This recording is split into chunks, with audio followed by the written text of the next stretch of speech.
میرے سامنے سے ہٹو۔ وہ سرد نگاہیں اس لڑکی پر ڈالے تحکم سے بولا، تم یوں اندر نہیں آ سکتے، اپنے گارڈز کو باہر کھڑا رکھو، یہ گھر ہے، کوئی پولیس چوکی نہیں جو یوں آدمیوں کو لیے گھسے چلے آ رہے ہو۔ وہ بلند آواز میں بولی تھی۔ ایک پل کو سردار سائم کی آنکھوں میں حیرت اتری اور اگلے پل ہی غصہ مزید تیز ہوا۔ کیا اس گھر میں کوئی مرد نہیں جو مجھ سے آ کر بات کرے؟ وہ اسے گھورتے ہوئے بولا اور اگلے ہی لمحے اسے ایک طرف کرتا اندر داخل ہوا تھا۔ مردوں سے بات کرنے مرد آتے ہیں سردار، اور تم نے یوں عزت پر سوال کھڑا کرنے کسی کی چوکھٹ پر اسلحہ سمیت حملہ کر کے کوئی مردانگی کا ثبوت نہیں دکھایا۔ وہ سرخ چہرہ لیے تیزی سے کہتی اس کے سامنے آئی تھی، تبھی اندر سے صالح رحمان وارد ہوئے۔ لاؤنج میں موجود نفوس کی تعداد 3 ہو چکی تھی۔ مومنہ، صالح کو میرے حوالے کرو۔ سردار سائم نے صالح رحمان کی طرف دیکھا۔ کیوں تمہارے حوالے کیا جائے مومنہ کو؟ وہ پھر سامنے آئی۔ پنچایت فیصلہ کر چکی ہے، وہ میرے نکاح میں آئے گی اور آج ہی ہم اسے یہاں سے لے جائیں گے۔ مومنہ کا چہرہ سفید پڑا اور آنکھیں لال انگارہ ہوئی۔ کس خوشی میں؟ وہ غرائی اور 2 قدم آگے آئی۔ سائم نے اس لڑکی کو نفرت سے دیکھا اور اس کی آنکھوں میں آنکھیں ڈالے غرایا۔ میرے بھائی کے قتل کے بدلے میں؟ یہ دنیا کے کون سے قانون کا طریقہ ہے؟ اپنے بھائی کے قتل کا مقدمہ درج کرو۔ یہ کام عدالت کا سزا کا فیصلہ عدالت کرے گی۔ ہم کسی پنچایت کو نہیں مانتے۔ تم مانو یا نہ مانو لڑکی، مومنہ یہاں سے ضرور جائے گی۔ صالح رحمان سکتے کی حالت میں کھڑے تھے۔ سامنے ان کی لاڈلی بیٹی تھی، سمجھدار، پر اعتماد، خوابوں سے بھرپور زندگی کا سامان، اور وہ بے بسی کی حالت میں تھے، سخت بے بسی اور لاچاری۔ مومنہ، تم اندر جاؤ، میں بات کرتا ہوں۔ سائم یکدم چونکا۔ تو یہ ہے مومنہ؟ وہ دل ہی دل میں بڑبڑایا۔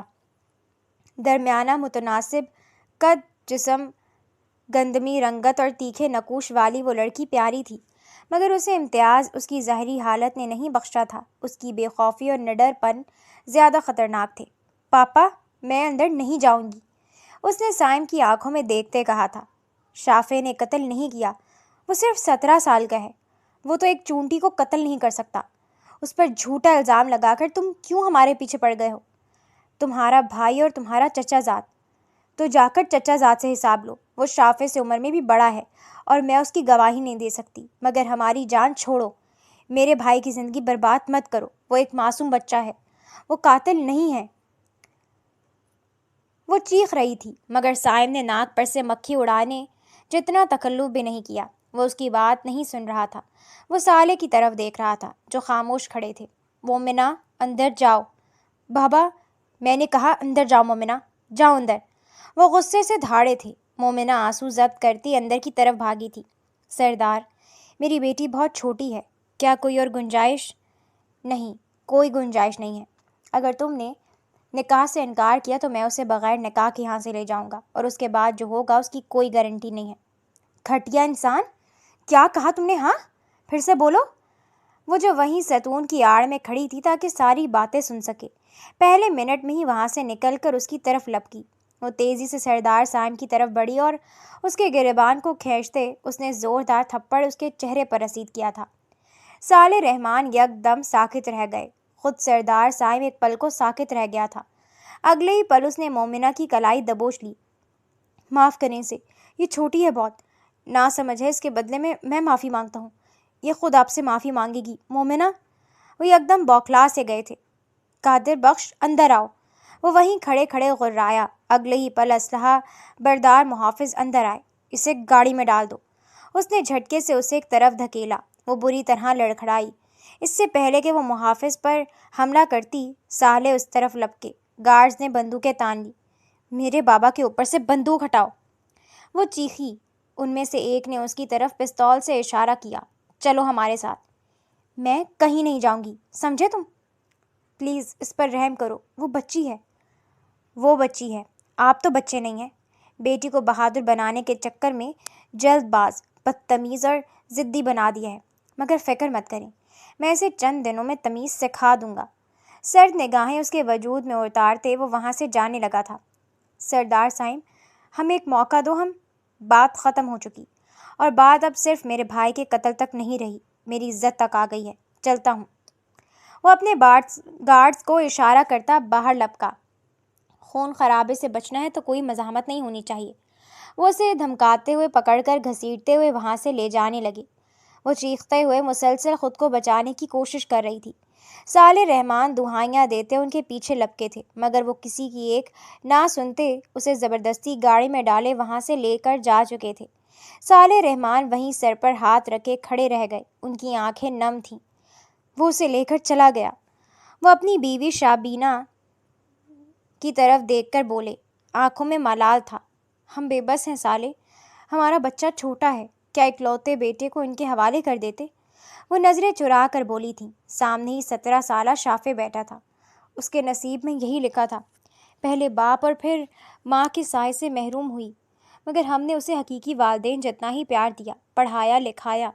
اپنے دل پر بوجھ نہ لیں، آپ نے سکینہ سے کیا وعدہ تو نبھایا، اسے پڑھایا لکھایا، اور نکاح شاید ایسے ہی اس کی قسمت میں لکھا تھا۔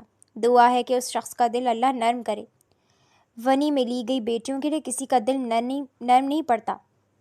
وہ ایک فرما بردار اور ذہین بچی تھی، پتہ نہیں وہ وہاں اس کے ساتھ کیا سلوک کریں، میں اس کی مرحوم ماں کو کیا جواب دوں گا۔ اسے جذبات میں آ کر اتنے بڑے سردار کو تھپڑ مارنے کی کیا ضرورت تھی؟ آپ بات کرنے گئے تو تھے؟ شاہینہ دبے دبے لہجے میں کہہ رہی تھیں۔ صالح گہری سانس بھر کر رہ گئے۔ مومنہ ان کی سوتیلی بیٹی تھی، یعنی پہلی بیوی کے پہلے شوہر کی اولاد، جسے انہوں نے 6 مہینے کی عمر سے ایک باپ کی طرح پالا پوسا تھا۔ انہیں اپنی بیوی سکینہ سے گہری محبت تھی، اور یہ محبت فقط 1 سال چل سکی۔ وہ شادی کے 1 سال بعد ہی اس دنیا سے چلی گئیں، اور پھر مومنہ کو صالح اور شاہینہ نے پال پوس کر بڑا کیا۔ شاہینہ سے شادی تب ہوئی جب مومنہ 3 سال کی تھی، لیکن آج ثابت ہو گیا تھا، اپنی اولاد اپنی ہوتی ہے، اور اپنی اولاد پر غیر کو کوئی ترجیح نہیں دیتا، چاہے وہ کتنا بھی با کردار اور اعلیٰ انسان کیوں نہ ہو۔ کمرے میں ہلکی سنہری روشنی تھی، پردے موٹے مخملی تھے اور فرش پر ایران کا قیمتی قالین بچھا تھا۔ فضا میں عود کی خوشبو گھلی ہوئی تھی۔ مومنہ کی آنکھ کھلی تو پہلے چند لمحے اسے کچھ سمجھ نہ آیا۔ سر بھاری تھا، جیسے کسی نے نشہ آور دوا دے دی ہو۔ اس نے پلکیں جھپکائیں اور چھت کو گھورا۔ چھت پر شاندار فانوس لٹک رہا تھا، کرسٹل کی روشنی دیواروں پر بکھر رہی تھی۔ یہ کمرہ اس کا نہیں تھا، یہ اس کا گھر بھی نہیں تھا۔ وہ ایک دم اٹھ کر بیٹھی، دل زور سے دھڑکنے لگا۔ سفید ململ کا لمبا گاؤن اس کے جسم پر تھا۔ اس کے اپنے کپڑے کہاں گئے؟ وہ اغوا ہوئی تھی، اسے زبردستی گھر سے لایا گیا تھا، مگر پھر اس کے بعد کیا ہوا؟ اس نے دماغ پر زور ڈالا، ایک ایک کر کے سارے منظر آنکھوں کے سامنے گھومنے لگے، مگر ہر شے دھندلائی ہوئی تھی، اسے کچھ بھی سمجھ نہ آیا۔ میں یہاں کیسے آئی؟ اس نے دھیرے سے خود سے کہا۔ آواز بھرا گئی تھی، گلا خشک تھا۔ اس نے کمرے کا جائزہ لیا۔ ایک طرف بڑی سی لکڑی کی الماری، دوسری طرف صوفہ، سامنے کھڑکی جس کے پردے بند تھے، دروازہ بند تھا۔ قدموں کی آواز آئی، مومنہ کا سانس اٹک گیا، دل چاہا چیخے، مگر آواز ساتھ نہ دی۔ دروازہ کھلا اور وہ اندر داخل ہوا۔ لمبا قد، سیاہ قمیص شلوار پہنے، ہاتھ میں لکڑی کی تسبیح، چہرہ سخت، آنکھیں گہری مگر تھکی ہوئی، مگر ان آنکھوں میں ایک عجیب سی پر اسراریت تھی۔ مومنہ کی آنکھیں پھیل گئیں، خوف کی ایک سرد لہر اس کی ریڑھ کی ہڈی سے گزری۔ تم؟ اس کے ہونٹ کانپے۔ سائم نے دروازے کے پاس کھڑے ہو کر اسے اوپر سے نیچے تک دیکھا، پھر طنزیہ مسکرایا۔ وہ مسکراہٹ مومنہ کے لیے زہر سے کم نہ تھی۔ جاگ گئی؟ اس کی آواز دھیمی تھی۔ مومنہ نے کمبل کو سینے سے بھینچ لیا۔ میں یہاں کیا کر رہی ہوں؟ تم نے مجھے اغوا کیا تھا۔ سائم آگے بڑھا اور صوفے پر بیٹھ گیا۔ ٹانگ پر ٹانگ رکھ کر اس نے تسبیح ایک طرف رکھ دی۔ اغوا؟ وہ ہنسا۔ مومنہ، تم پہلی ہماری طرف دی جا چکی تھی، بکواس مت کرو۔ مومنہ چیخ پڑی، میں اپنے گھر جانا چاہتی ہوں، فوراً۔ سائم نے گہری سانس لی۔ اس کی نظریں مومنہ کے چہرے پر ٹکی تھیں۔ ان آنکھوں میں طنز تھا، تھکن تھی اور کچھ اور بھی جو مومنہ سمجھ نہ سکی۔ تم یہاں میری بیوی کی حیثیت سے ہو، سائم نے کہا۔ کمرے میں سناٹا چھا گیا، صرف فانوس کی ہلکی کیا یہ مذاق ہے نا؟ تم اور میں اتنے بے تکلف ہیں کہ میں تم سے مذاق کروں گا؟ سائم نے سرد لہجے میں کہا۔ خیر، تم خود ہی سوچو کہ تم یہاں کیا کر رہی ہوگی نکاح کے بعد۔ یہ کیسے ہو سکتا ہے؟ تم جھوٹ بول رہے ہو، میں نے تم سے شادی نہیں کی، میں تمہیں جانتی تک نہیں، کل تک تو تم میرے لیے ایک اجنبی تھے۔ سائم اٹھا، الماری کی طرف گیا، لکڑی کے پٹ کھولے اور اندر سے ایک فائل نکالی۔ موٹا لفافہ تھا۔ اس نے وہ لفافہ کھول کر ایک کاغذ نکالا اور مومنہ کے قدموں میں لا کر پھینک دیا۔ مومنہ نے کانپتے ہاتھوں سے وہ کاغذ اٹھایا۔ اس کے ہاتھ پسینے سے بھیگ گئے۔ یہ میرے دستخط نہیں ہے، اس نے کہا، مگر آواز لڑکھڑا گئی۔ غور سے دیکھو، سائم نے کہا۔ 3 جگہ تمہارے دستخط ہیں اور گواہوں کے بھی۔ مولوی صاحب نے بھی مہر لگائی ہے۔ مومنہ نے پڑھنا شروع کیا۔ تاریخ، وقت، مہر، نام، سب کچھ تھا، اور سب سے نیچے اس کے نام کے ساتھ دستخط، بالکل اس کے جیسے، لیکن اسے تو کچھ بھی یاد نہیں۔ نہیں، وہ سر ہلانے لگی۔ یہ نہیں ہو سکتا، میں نے قبول نہیں کیا، تم جھوٹ بول رہے ہو۔ کل رات تم بے ہوش ہو گئی تھی صدمے سے، اور میں تمہیں اٹھا کر یہاں لایا تھا۔ جانتی ہو تم نے مجھے کیا کہا مومنہ؟ میں تھک گئی ہوں۔ جھوٹ! مومنہ نے کاغذ اس کی طرف اچھال دیا۔ تم نے مجھے بے ہوش کیا، تم نے زبردستی کی۔ سائم کی آنکھوں میں عجیب سی مسکراہٹ اتری، جیسے اس کا مذاق اڑا رہا ہو۔ زبردستی؟ اگر میں زبردستی کرتا تو کیا تم اس کمرے میں اس طرح سکون سے نیند پوری کر رہی ہوتی؟ تم نے الٹی کر دی تھی، اس لیے تمہارے کپڑے تبدیل کرنے پڑے۔ کیا کہا تم؟ وہ یکدم سرخ پڑتی غصے سے بفر اٹھی، خود کو اس کی گرفت سے چھڑانا چاہا۔ اس خوش فہمی میں تو نہیں آ رہی کہ تمہارا لباس میں نے تبدیل کیا ہوگا؟ وہ اس کی آنکھوں میں آنکھیں ڈالے پرتپش مسکراہٹ لیے اسے دیکھ رہا تھا۔ مومنہ نے سختی سے آنکھیں مینچ لیں۔ تم میرے لیے ایک عام لڑکی سے زیادہ اہمیت نہیں رکھتی۔ سردار پر ہاتھ اٹھانے کی غلطی کے بعد اس خوش فہمی میں مت رہنا۔ میں تمہیں اس سے بڑھ کر کوئی درجہ دوں گا۔ تم یہاں صرف اس لیے موجود ہو کیونکہ اس وقت کوئی کمرہ صاف نہیں تھا۔ اب تمہارے لیے برابر والا کمرہ تیار کر دیا گیا ہے، تم وہاں رہو گی۔ اب اٹھو اور جا کر اپنا لباس تبدیل کرو۔ مومنہ کا دل ایک بار پھر ڈوبا۔ وہ اٹھی، ٹانگیں کانپ رہی تھیں۔ لڑکھڑاتے قدموں سے وہ دروازے تک گئی، ہینڈل گھمایا، دروازہ کھل گیا۔ باہر لمبا کوریڈور تھا، سنگے مرمر کا فرش، دیواروں پر بڑی بڑی تصویریں، 2 گارڈ کھڑے تھے۔ مومنہ واپس پلٹی، اس کی آنکھوں میں آنسو تھے۔ میں پولیس کے پاس جاؤں گی، اس نے کہا۔ جا سکتی ہو، سائم نے کندھے اچکائے، چہرے پر لطف مسکراہٹ تھی، مگر سوچ لو، پچھتانا نہ پڑے۔ تمہاری کوئی مدد نہیں کرے گا مومنہ، کیونکہ تم میری بیوی ہو اور تمہارے والدین تمہیں میرے حوالے کر چکے ہیں۔ خود کو مشکل میں ڈالنے کے بجائے اپنی قسمت بدلنے کا انتظار کرو۔ مومنہ کی آنکھوں سے آنسو بہہ نکلے۔ تم بہت گھٹیا ہو سکتا ہوں، سائم نے آہستہ سے کہا، مگر اب تم میری بیوی ہو اور مجھے فرما بردار اور دھیمے مزاج کی لڑکیاں اچھی لگتی ہیں۔ میں تم سے نفرت کرتی ہوں، وہ بولی۔ محبت تو میں بھی نہیں کرتا مومنہ، سائم نے مسکرا کر کہا۔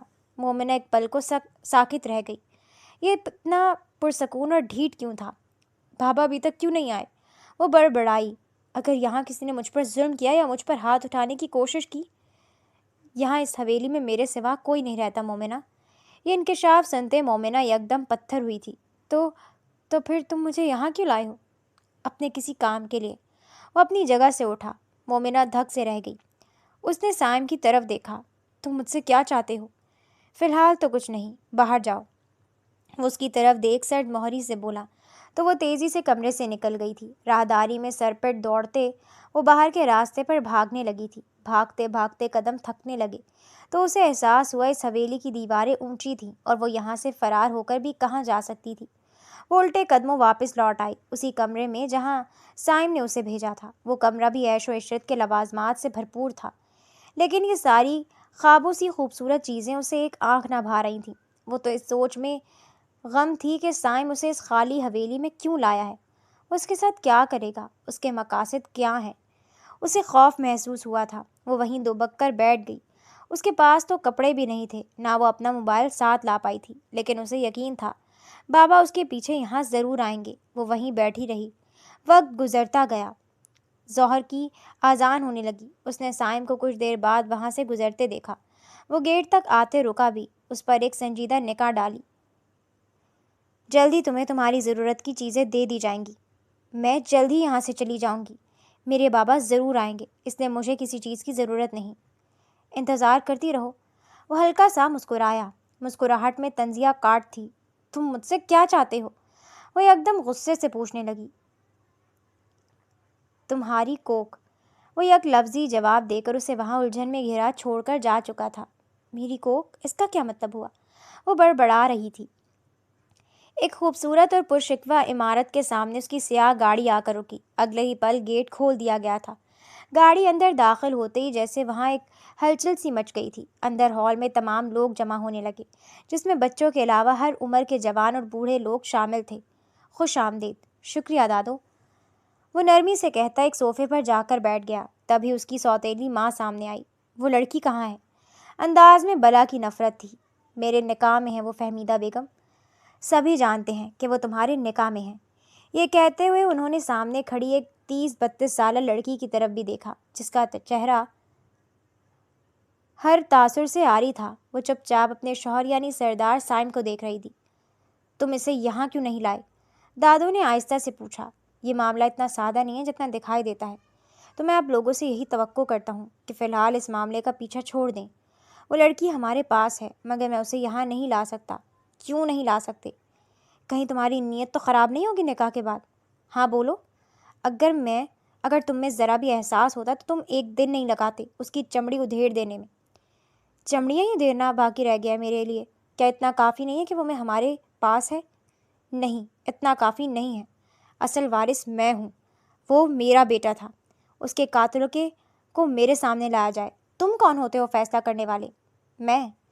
میں سردار سائم ہوں، قبیلے کا سردار، یہاں کا سردار، اس گھرانے کا سردار۔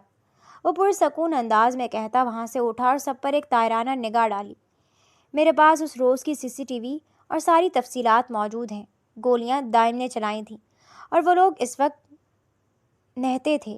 جارحانہ پن اس کی فطرت میں اس قدر بھرنے، اسے اتنا غسیل بنانے والی آپ تھیں فہمیدہ بیگم۔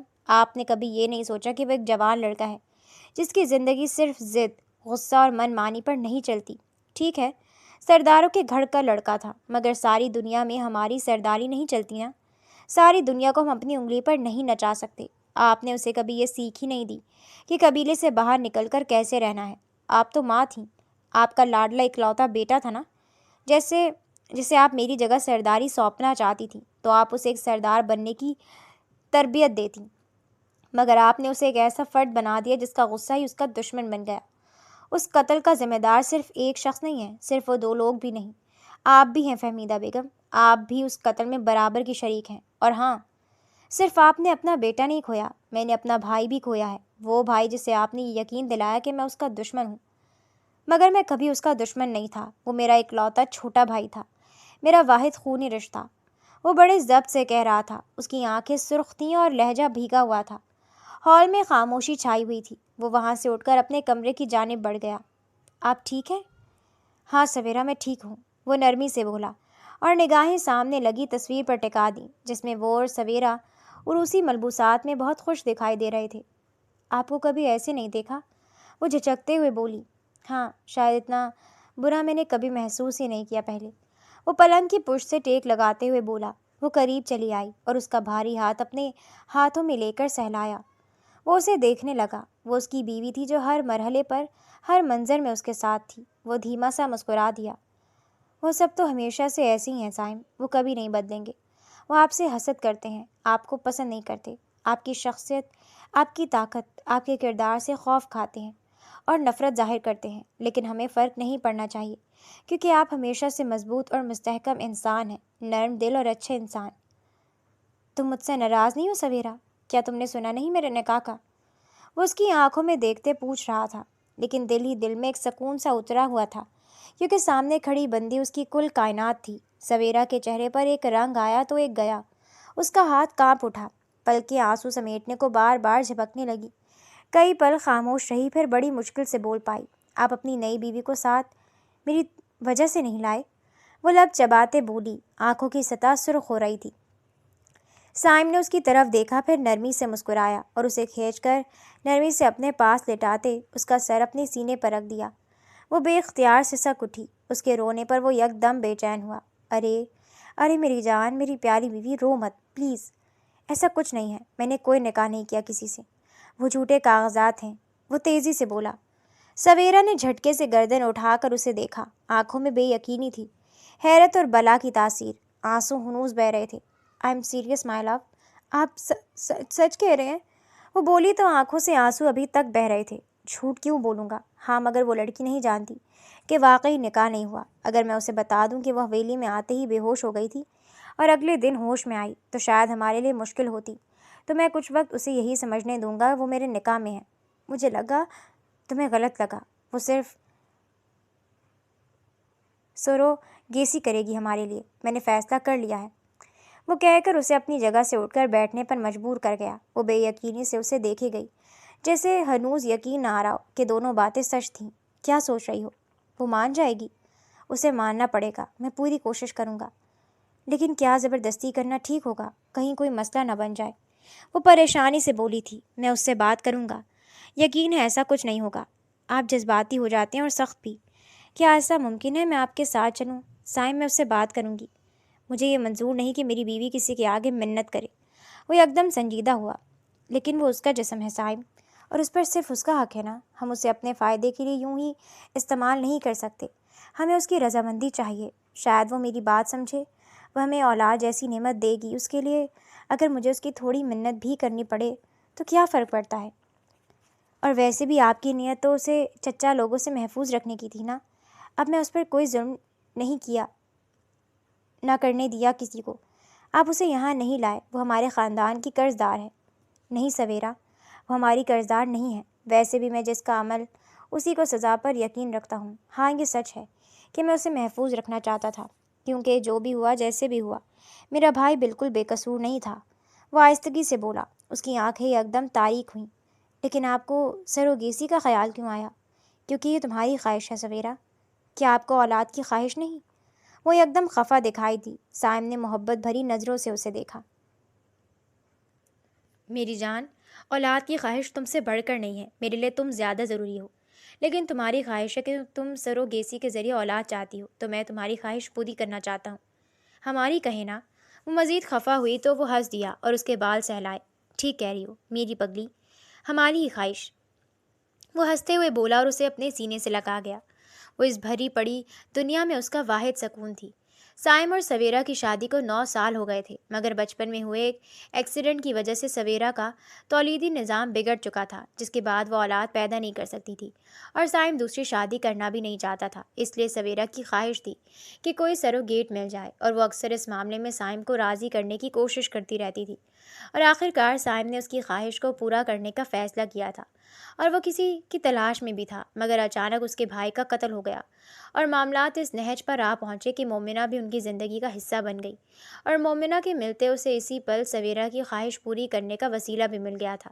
لیکن اس سارے معاملے سے وہ یعنی مومنہ ابھی تک مکمل طور پر بے خبر تھی۔ اسے اس حویلی میں ہر سہولت میسر تھی، اچھے سے اچھا کھانا، لباس، ہر قسم کی سہولت، سب کچھ یہاں موجود تھا، مگر اسے یہاں کا خالی پن اور اپنے خاندان والوں کا پلٹ کر نہ سنا اندر ہی اندر کھائے جا رہا تھا۔ اس نے اپنے والد سے رابطے کی کوشش کی، مگر انہوں نے اس کی کوئی بات نہیں سنی۔ اس نے وہیں حویلی میں کسی ملازم کا فون چرا کر اپنے والد کو فون کیا اور روتے ہوئے ان سے اسے واپس لے جانے کی التجا کی تھی۔ بابا، آپ ابھی تک کیوں نہیں آئے؟ تم کیسی ہو بیٹا؟ کیا وہ تمہارے ساتھ کوئی ظلم؟ زبردستی گھر سے لے جانے اور نکاح کرنے کے بعد ایک حویلی میں قید کر کے چلے جانے سے بڑا کوئی ظلم ہے کیا بابا؟ آپ کیوں نہیں آئے؟ وہ روتے روتے ہوئے بولی تھی۔ تبھی اس کی ماں نے فون چھین لیا اور کان سے لگایا۔ مومنہ، تمہارا نکاح ہو گیا نا؟ اور بقول تمہارے تم پر کوئی ظلم بھی نہیں ہو رہا، نکاح ہی ہوا ہے، کسی نے تمہیں مارا پیٹا اور بقول تمہاری حویلی میں رکھا ہے جہاں کوئی نہیں، تو پھر اور کیا چاہتی ہو تم؟ کہ ہم مداخلت کر کے تمہیں اور خود کو مزید مشکل میں ڈال دیں؟ پلیز سمجھوتا کرو، اپنے بھائی کے لیے ہمارے لیے یہ کڑوا گھونٹ پی لو، دوبارہ یہاں فون مت کرنا، سردار لوگوں کو معلوم ہوا تو ہمیں تنگ کریں گے۔ وہ کہہ کر فون بند کر گئی، اور مومنہ حیرت سے فون کو تکتی رہ گئی۔ اس کے اندر کچھ بہت بری طرح ٹوٹا تھا، آنکھوں سے آنسو بہنے لگے۔ وہ کبھی بھی میری ماں نہیں تھی، لیکن میں نے انہیں ماں جیسا پیار اور عزت دی، میں نے ان کی خدمت کی، ان کا خیال رکھا، چھوٹی سی عمر سے ان کے ساتھ ہر کام میں مدد کی، ان کی زندگی آسان کرنے کی کوشش کی۔ شاید وہ سب میری کی گئی ایفرٹس کا نتیجہ تھا۔ وہ صرف اپنا کردار نبھا رہی تھیں۔ وہ مجھ سے ماں جتنا پیار نہیں کرتی تھی، لیکن بابا تو میرے بابا ہیں، وہ کیوں کچھ نہیں کر رہے؟ وہ سسک پڑی تھی، ہر گزرتا پل اسے مایوسی کے دلدل میں دھسا رہا تھا۔ وہ اس حویلی میں 1 ہفتے سے تھی اور وہ سردار دوبارہ وہاں نہیں آیا تھا۔ یہ اس کے لیے ایک اچھی بات تھی، لیکن اندر سوالوں کا طوفان تھا۔